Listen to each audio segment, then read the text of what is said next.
नमस्कार साथियों, स्वागत है आप सभी का आपके अपने YouTube चैनल पर। दोस्तों, आज का जो अपना टॉपिक है वो है मृदाएं, यानी मिट्टी को हम पढ़ने वाले हैं, सॉइल। ठीक है, तो पहला क्वेश्चन आपकी स्क्रीन पर आपके सामने है। भारतीय कृषि अनुसंधान परिषद के अनुसार भारत में कितने प्रकार की मिट्टियां हैं वो पाई जाती हैं? 4, 5, 6 या फिर 8? तो इसका जो करेक्ट आंसर होगा तो वो होगा ऑप्शन नंबर डी, 8। ठीक है, यानी ICAR यानी भारतीय कृषि अनुसंधान परिषद ने उत्पत्ति, रंग, संरचना और स्थान के आधार पर मृदाओं को 8 भागों में बांटा है। ठीक है, नेक्स्ट देखिए, आगे बढ़ते हैं। वो 8 भाग कौन कौन से हैं वो आपको इस क्लास में, अगर आप एंड तक अच्छे से देखते हो तो वो 8 भाग आपको मिल जाएंगे। ठीक है, तो नेक्स्ट देखिए, 2 नंबर सवाल है। क्षेत्रीय विस्तार और कृषि के महत्व की दृष्टि से भारतीय मिट्टियों को कितने प्रमुख वर्ग हैं? ठीक है, भारतीय जो मिट्टी है उसकी कितने प्रमुख वर्ग हैं, किसके आधार पर? क्षेत्रीय विस्तार और कृषि की महत्व की दृष्टि से। ठीक है, 2, 3, 4 या फिर 5? ठीक है, तो बिल्कुल 5 वर्ग है। ठीक है, ऑप्शन नंबर डी अपना यहाँ पर करेक्ट आंसर हो जाता है। ठीक है, हाँ, option number D is correct answer. ठीक है, वो 5 वर्ग कौन कौन से हैं? जलोढ़, एक तो जलोढ़ मिट्टी, काली मिट्टी, लाल मिट्टी, लेटेराइट या फिर इसे बलुई मिट्टी भी कहते हैं, और रेतीली मिट्टी, इसे रेगिस्तानी मिट्टी भी कहते हैं। ठीक है, ये है जो 5 वर्ग हैं। ठीक है, नेक्स्ट देखिए, भारत की सर्वाधिक महत्वपूर्ण मिट्टी कौन सी है? भारत की सर्वाधिक महत्वपूर्ण मिट्टी कौन सी है? लाल, काली, जलोढ़ या फिर लेटेराइट मिट्टी? सबसे महत्वपूर्ण दोस्तों, सबसे महत्वपूर्ण अगर मिट्टी होगी तो वो होगी जलोढ़ मिट्टी। ठीक है, ऑप्शन नंबर सी अपना यहाँ पर राइट आंसर हो जाएगा। देखिए, जलोढ़ मिट्टी ये सबसे व्यापक रूप में फैली हुई वह महत्वपूर्ण मिट्टी है, और ये उत्तरी मैदान जो जलोढ़ मिट्टियों से बना है। ठीक है, उत्तरी मैदान जो जलोढ़ मिट्टी से बना हुआ है, और इसे सिंधु, गंगा और ब्रह्मपुत्र नदियों के द्वारा जमाया गया है। ठीक है, इसका अगर भारत के कुल क्षेत्रफल की हिसाब से देखें तो भारत के कुल क्षेत्रफल का 40% जो हिस्सा है इस काली मिट्टी का है। ठीक है, ऑप्शन काली, सॉरी नहीं, जलोढ़। ठीक है, जलोढ़ मिट्टी जो सर्वाधिक मात्रा में आई थिंक पाई जाती है। नेक्स्ट देखिए, भारत के सर्वाधिक क्षेत्र पर किस प्रकार की मिट्टी का विस्तार पाया जाता है? भारत के सर्वाधिक क्षेत्र पर किस प्रकार की मिट्टी का विस्तार पाया जाता है? तो अभी मैंने बताया 40% या फिर कहीं कहीं आपको 43% भी मिलता है। ठीक है, तो जलोढ़ मिट्टी, ऑप्शन नंबर ए अपना यहाँ पर राइट आंसर हो जाता है। ठीक है, नेक्स्ट देखिए, क्षेत्रफल के आधार पर भारत की मिट्टियों का सही अवरोही क्रम क्या है? यानी सर्वाधिक जो क्षेत्रफल वाली मिट्टी कौन सी है, उससे 2 नंबर वाली, 3 नंबर, ठीक है, सबसे कम। ठीक है, क्षेत्रफल के आधार पर आपको पूछा है अवरोही क्रम। देखिए, सर्वाधिक मात्रा में तो हो जाएगी जलोढ़ मिट्टी।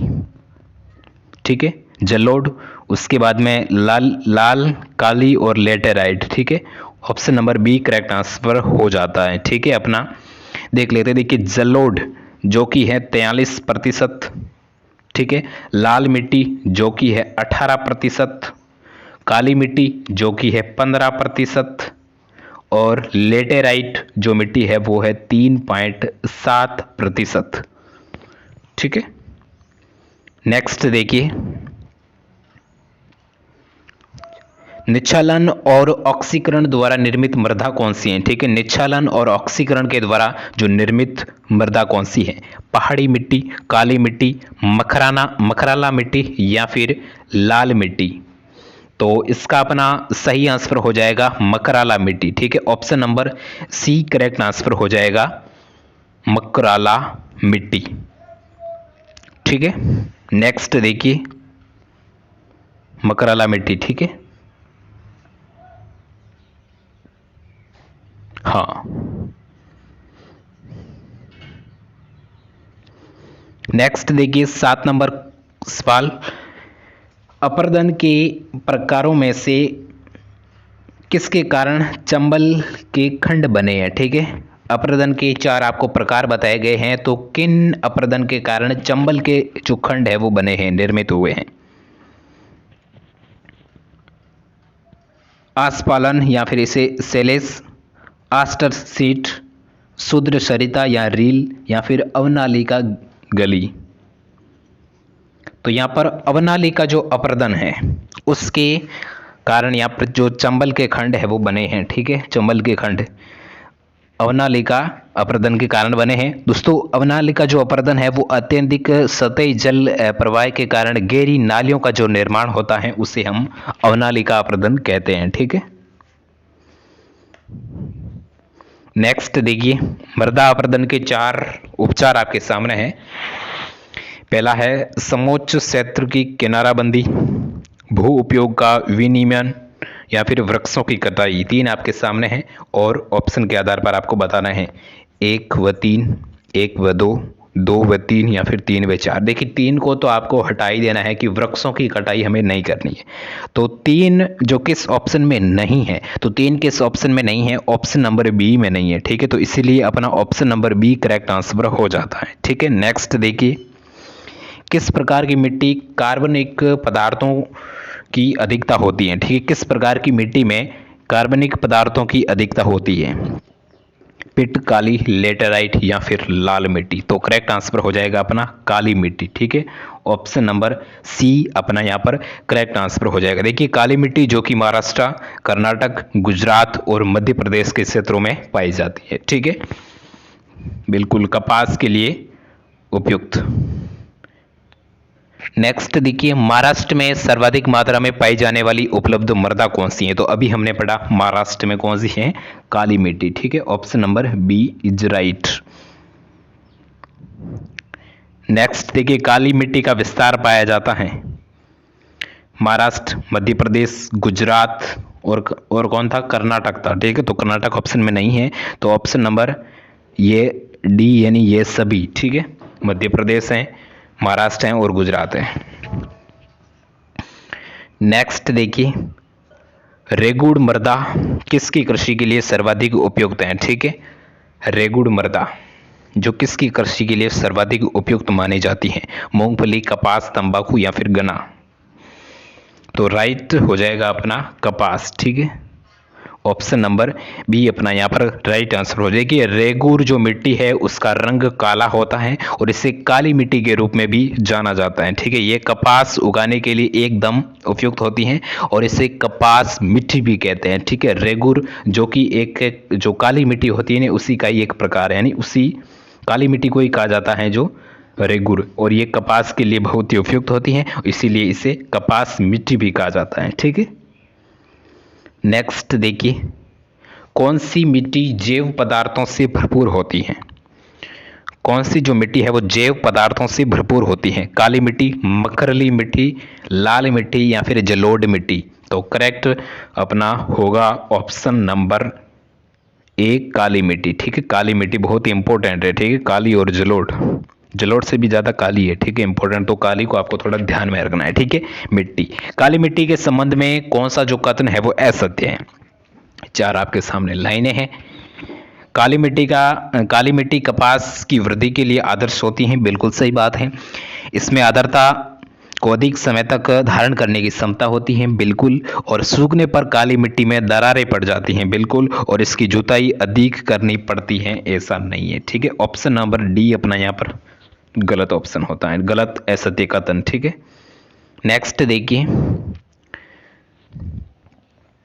भारत में मृदाओं में से कौन सी बेसाल्ट लावा के अपक्षय के कारण निर्मित हुई है? बेसाल्ट लावा के अपक्षय के कारण कौन सी जो मृदा है वो निर्मित हुई है? लेटेराइट मृदा, रेगुड़ मृदा, लावा मृदा, या लाल मृदा, या फिर जलोढ़ मृदा। ठीक है, तो हमने बताया, हमने पीछे भी पढ़ा था कि जो रेगुड़ मृदा है वो काली मिट्टी को ही रेगुड़ मृदा कहते हैं। ठीक है, तो ऑप्शन नंबर बी अपना यहाँ पर राइट आंसर हो जाता है। नेक्स्ट देखिए, जलोढ़ मिट्टी में जब बालू के कणों और चीका की मात्रा लगभग बराबर होती है तो उसे हम क्या नाम दिया जाता है? ठीक है, जलोढ़ मिट्टी में जब बालू के कण और चीका की जो मात्रा है वो बराबर होती है, दोनों की मात्रा बराबर होती है, तो उसे हम किस मिट्टी के नाम से जानते हैं? रे है, कल्लर या रेगुर या फिर दोमट। तो दोमट इसका सही आंसर हो जाएगा, ठीक है, दोमट, बिल्कुल। नेक्स्ट देखिए, भारत में पाई जाने वाली कौन सी मिट्टी क्रेटेशियस युग में दरारी उद्भेदन से निक्षेपित पदार्थों से बनी है? ठीक है, भारत में पाई जाने वाली कौन सी मिट्टी है जो क्रेटेशियस युग में दरारी उद्भेदन से निक्षेपित पदार्थों से बनी है? लेटेराइट मिट्टी, काली मिट्टी, क्षारीय मिट्टी या फिर बलुई मिट्टी? ठीक है, option number B correct answer हो जाएगा, काली मिट्टी। ठीक है, नेक्स्ट देखिए, कौन सी मिट्टी है वो प्रायद्वीपीय भारत में अधिकतम क्षेत्र तक विस्तृत है? ठीक है, कौन सी जो मिट्टी है वो प्रायद्वीपीय भारत में अधिकतम क्षेत्र पर विस्तृत है? तो काली मिट्टी। ठीक है, option number A correct answer, बिल्कुल। कपास की खेती के लिए सर्वोत्तम मिट्टी काली होगा। ठीक है, लावा के प्रवाह से किस मिट्टी का निर्माण होता है? लावा के प्रवाह से किस मिट्टी का निर्माण होता है? तो काली मिट्टी। ठीक है, option number B correct answer,